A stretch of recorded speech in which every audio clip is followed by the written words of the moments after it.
नमस्कार, मैं हूं अंकुर और आप देख रहे हैं सत्य टीवी का विशेष कार्यक्रम सवाल शीतल पी सिंह से। इस कार्यक्रम में शीतल पी सिंह अपने तरीके से खबर को बेधड़क और बेबाक तरीके से समझाते हैं। जो लोगों को खबर नहीं लगती उसमें से वो छुपी हुई खबर निकाल लेते हैं और उनके तरीके से कहें तो कहते हैं, अरे भैया ये खबर है। और आज हम उनसे ऐसे ही मुद्दे पर चर्चा करने जा रहे हैं जो भारतीय राजनीति में हलचल मचा रहा है। सालों से प्रधानमंत्री मोदी, राष्ट्रीय स्वयंसेवक संघ और बीजेपी ने सोशल मीडिया के जरिए एक मजबूत नैरेटिव और एजेंडा तैयार किया, लेकिन अब ग्रोक एआई इस नैरेटिव को चुनौती दे रहा है और कई सच्चाइयों को उजागर कर रहा है। क्या ये तकनीकी हस्तक्षेप बीजेपी के लिए राजनीतिक नुकसान का सबब बनेगा?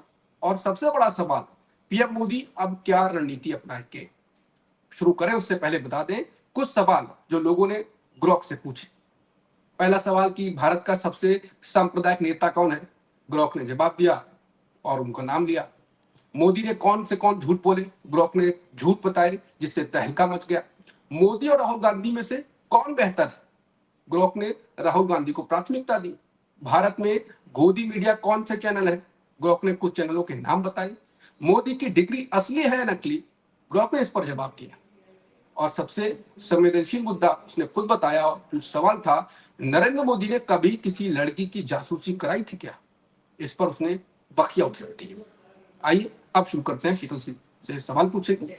सर, ग्रोक एआई तो 2 दिन से तूफान मचाए हुए है ट्विटर पर, और जो जवाब आ रहे हैं, जो सवाल पूछे जा रहे हैं, उसके बाद तो जो नैरेटिव, जैसे कि मैंने शुरुआत भूमिका में कहा कि जो नैरेटिव दशकों से बनाया गया वो तो तितर बितर हो गया, बिखर रहा है। इससे क्या असर पड़ने वाला है? निश्चय ही तकनीक के इस नए प्रादुर्भाव ने राइट विंग के सामने भारत में कम से कम फिलहाल, ये कोई गारंटी नहीं है कि भविष्य में सब कुछ ऐसा ही रहेगा जैसा आज और कल परसों है, लेकिन आज कल परसों में तो हम कह सकते हैं कि ग्रोक ने राइट विंग को भारत में भारतीयों के बीच और विदेशियों के बीच भी एकदम वस्त्र विहीन कर दिया। वो सारे सवाल जिन पर एक झूठ पिछले 10-15 वर्षों में अनवरत प्रचार के जरिए अरबों रुपए खर्च करके एक बहुत बड़ी फौज बना के इस देश में स्थापित किया गया था, वो सब तहस नहस हो गया है। कम से कम एक्स पर तो आप इसकी प्रतिध्वनि देख सकते हैं, जहां राइट विंग के तमाम सूरमा लगभग आप कह सकते हैं कि ऐसी हालत में खड़े हैं कि उनसे जवाब देते नहीं बन रहा। उनमें से कुछ बेशर्मी करने की कोशिश कर रहे हैं, इस्लाम पर सवाल, कुरान पर सवाल वाल करके डाइवर्ट करके वहां जाने की कोशिश कर रहे हैं, जो उनका प्रिय शगल है।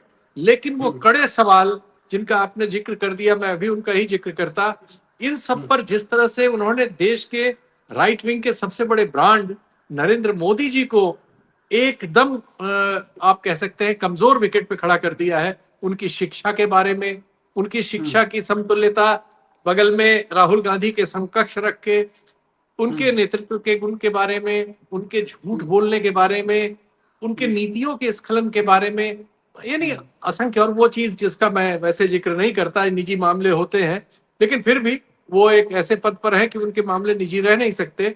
वो लड़की की स्नूपिंग के मामले में भी वो एकाएक चारों तरफ से इस तरह के तथ्यों की और सवालों की बौछार है। जो ग्रोक है उसके बारे में उससे ही पूछा गया तो भाई तुम किसी जवाब को देते समय तुम्हारा बेस क्या है, किस वजह से तुम ऐसे या कैसे भी सवाल का जवाब देते हो, तुम्हारी प्रोग्रामिंग का थॉट प्रोसेस क्या? तो उसने कहा कि फंडामेंटल ट्रुथ, जो आधारभूत सच है वो मेरी प्रोग्रामिंग का आधार है। तो आधारभूत सच के मामले पर पिछले 3 दिन से देश का राइट विंग एकदम तहस नहस हुआ पड़ा है। नेहरू जी के बारे में दुनिया भर की जो अफवाहें थी वो ध्वस्त हो गई हैं।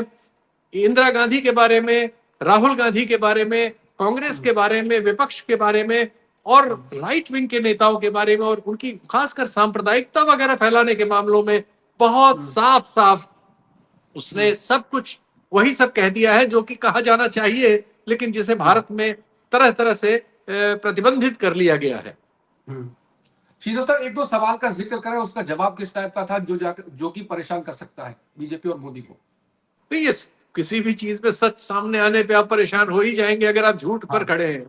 अगर आप एक झूठ क्रिएट करते हैं नेहरू जी को बदनाम करने के लिए और सच सामने आ जाता है। गांधी जी को कहते हैं कि भगत सिंह के मामले में उन्होंने कुछ नहीं किया, सावरकर के बारे में आपने एक मीनार फर्जी खड़ी कर रखी है, तो वो सब ग्रोक एक सेकंड में, एक क्लिक से आपको बता देता है। और जब वो बता देता है तो चूंकि लोग क्वेश्चन फॉर्म में पूछ रहे हैं और उसके आंसर फॉर्म में उनकी पोस्ट पे वो जा रहा है, हजारों हजार लोगों तक जा रहा है, अब इसको गलत कैसे वो ठहराएं? तो राइट विंग इसका मुकाबला नहीं कर पा रहा है, क्योंकि ये टेक्नोलॉजिकल एडवांसमेंट में ये दिक्कत हो जाती है बहुत सारे संगठित ग्रुप्स के लिए, कि जब तक वो उसको पढ़ के उसका उत्तर देने लायक न बने, तब तक वो उनके लिए तलवार की तरह है, काटता चला जाता है। लेकिन इससे ये ना समझिए कि ग्रोक कभी दूसरी तरफ कटाई नहीं कर सकता। प्रोग्रामिंग वगैरह में चेंज हो सकते हैं, और हमें नहीं मालूम कि आने वाले दिनों में एआई में किस तरह से, चूंकि किसी न किसी स्तर पर तो मनुष्य इन चीजों का कंट्रोल कर रहा है, नियंत्रण कर रहा है, इसका नियंता है।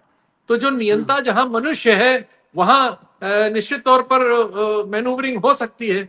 आज नहीं हो पाई है क्योंकि ये नई नई टेक्नोलॉजी आई है। सिर्फ ग्रोक नहीं, डीप स्टेट से या किसी से भी, वो डीप सीक जो है उससे भी पूछा, या अन्यों से भी लोग पूछ रहे हैं, और सब में लगभग उत्तर एक जैसे ही आ रहे हैं, क्योंकि सबका एक बेस स्ट्रक्चर।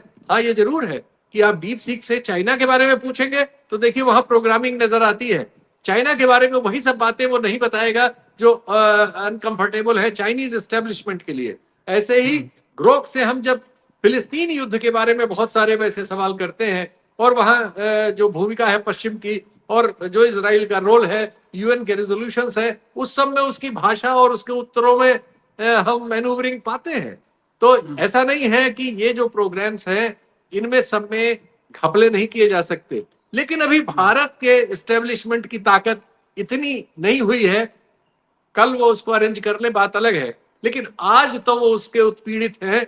आज तो सच्चाई ने उनका तहस नहस कर दिया है, कम से कम सोशल मीडिया के इस प्लेटफॉर्म पर और उससे रिलेटेड प्लेटफॉर्म्स पर। जी, आपको क्या लगता है कि पीएम मोदी अब क्या कर सकते हैं? एआई को रेगुलेट करने की कोई कोशिश हो सकती है? एआई को रेगुलेट वो नहीं कर सकते। एआई को जिसने बनाया है वो रेगुलेट कर सकता है या उसमें चीजें कर सकता है। लेकिन वो कुछ ना कुछ करेंगे जरूर। ऐसा नहीं है कि हाथ पे हाथ रख के बैठे रहेंगे और खरबों अरबों खरबों रुपयों और डॉलरों से निर्मित उनका जो व्यक्तित्व है, जो एक इमेज है, क्योंकि अभी ट्विटर एक एलीट माध्यम है। ये मामला अगर फेसबुक पर हो रहा होता, जो सबसे बड़ा माध्यम है, या यूट्यूब पर उस लिहाज से हो रहा होता, तो उनका डर बढ़ता। जा रहा है ये वहां भी, लेकिन अभी ये उतना नहीं है। इंस्टाग्राम पे हो रहा होता या टेलीविजन चैनलों पर हो रहा होता, जिनके बारे में भी उसने बिल्कुल वही सब कहा है जो कि जानते सब थे लेकिन कहते कुछ लोग थे, वो ग्रोक ने उनके मुंह पे लगा दिया। गोदी मीडिया कौन है, गोदी मीडिया क्यों है वो, और कौन कौन है, कौन कौन से चैनल हैं जो गोदी मीडिया के हैं, कौन कौन से एंकर हैं, किस किस वजह से वो कहे जाते हैं, ये सब चीजों के उत्तर भरे हुए इस समय कम से कम एक्स पर और उससे रिलेटेड जगहों पर विभिन्न पोस्टों में। क्या आपको लगता है कि जो अभी ग्रोक से जो जवाब आ रहे हैं, जिस तरीके से वो तूफान सा आ गया है, इससे वोटर बेस जो है वो प्रभावित हो सकता है? क्या इससे विपक्ष को जो उम्मीद है कुछ फायदा हो सकता है, नहीं नहीं, या ये हमारा केवल वोटर, ऑनलाइन ही रह जाएगा, ट्विटर तक बस? देखिए ट्विटर पर उतने लोग कहाँ हैं, मेरा ख्याल है 2 से 3 करोड़ के बीच है ट्विटर का जो रीच है। ये इलीट क्लास में है, इसमें से बहुत सारा हिस्सा तो वोट ही नहीं देता, बहुत सारा हिस्सा नॉन रेजिडेंट इंडियंस का है, और बहुत सारा हिस्सा वही उस मिडिल क्लास का है जो निश्चित तौर पर एक सुविधाजनक स्थिति में है देश में, और वो फ्रस्ट्रेट तो है, लेकिन वो फ्रस्ट्रेशन को निकालने के लिए यत्न करता नहीं मिलता है।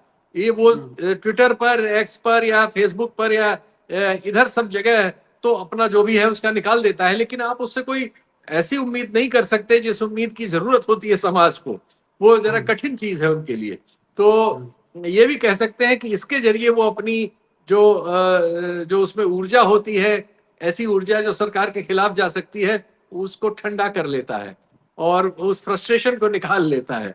तो उसका भी यही रोल है अभी तक, लेकिन जरूर क्या इससे ये बात नीचे भी जाती है और यही लोग नीचे ले जा सकते हैं। इसलिए निश्चय ही इससे स्थिति पर फर्क न पड़े ऐसा नहीं है, फर्क तो पड़ेगा। तो आपको लगता है कि अभी सत्ता पक्ष एकदम से एक्टिव हो गया होगा, बिल्कुल हलचल हो रही होगी उसके अंदर? नहीं नहीं, इसमें तो कोई शक नहीं। जो मॉनिटरिंग जिस तरह से वो चीजों की करते हैं और जिस तरह से प्रतिक्रिया करते हैं और जिस तरह से उनका मीडिया पर कंट्रोल है इस देश में, या आप कहें कि सोचने समझने पर और प्रचार पर पूरा कंट्रोल तो उन्हीं का है। कुछ अपवादों को छोड़ दीजिए, उस तरह के लोग बहुत सारे हैं, लेकिन उनकी जो आवाज है वो कैटेगराइज्ड है, कंट्रोल्ड है, एक सीमित दिशा में जा पाती है। वो एक कभी जो मास अपील बनती है जिन चीजों से, वो नहीं बन पाती। वो कभी, वो सिर्फ ठीक है, वो एक कह सकते हैं कि डेमोक्रेसी को डेमोक्रेसी बताने के लिए काम आ जाती है, इतना ही रोल है उसका। तो बात यही निकली, बातचीत में चर्चा का विषय यही रहा कि ग्रॉक कैसे दशकों से बनाई गई छवि को, मोदी की छवि को प्रभावित कर रहा है। और जो शीतल सर ने बताया कि कैसे अभी तो ट्विटर पे है, उतनी संख्या में लोग नहीं है, लेकिन सिर्फ ये सिर्फ लोग मोदी नहीं है, सिर्फ मोदी नहीं, मोदी, बीजेपी और राइट विंग की सारी जो आइडियोलॉजिकल पोजीशंस हैं, जो आइडियोलॉजिकल पोजीशंस हैं और जो उन्होंने नरेटिव पिछले 12-15 साल में बहुत खर्च करके बिल्ड किया है, वो ध्वस्त हुआ है। जैसा मैंने नेहरू जी का नाम लिया, इंदिरा गांधी का नाम लिया, राहुल गांधी का नाम लिया, इन सब के बारे में जो नरेटिव एस्टेब्लिश थे, उन सबको एक क्लिक से आप उल्टा जवाब पाके और अपनी पोस्ट में लगा दे रहे हैं, और उसको उसके तथ्य दिए हुए हैं, रेफरेंसेस दिए हुए हैं, तो आसान नहीं है। अब उसको खारिज करने के लिए काफी ऊर्जा लगेगी, क्योंकि ये बहुत बड़ा प्लेटफॉर्म है और नई टेक्नोलॉजी है दुनिया की, जो इनके हाथ में अभी नहीं है। हाँ, उसको मैनेज करने की कोशिश ये करेंगे, देखते हैं आने वाले दिनों में कैसे करते हैं, क्या करते हैं। बिल्कुल। तो जैसा शीतल सर ने कहा कि एक क्लिक ने तूफान ला दिया, हलचल पैदा कर दी है। और आगे अब ये क्या करते हैं, क्या कुछ रेगुलेट करने की कोशिश करेंगे? जैसे कि पवन खेड़ा कह रहे हैं कि अब तक हो सकता है कि पीएम मोदी ने एलन मस्क को कॉल कर दिया हो या करेंगे कि दोस्ती बनी रहे हमारी, और लगातार तंज और चुटकियां भी ली जा रही हैं कि पीएमओ की बैठक हो रही है, सुप्रीम ने ये कहा है। तो अब सारा फोकस अब ये है कि कैसे बनाया गया नैरेटिव बिखर रहा है और विपक्ष इस पर क्या करेगा और पीएम मोदी क्या करेंगे। नमस्कार।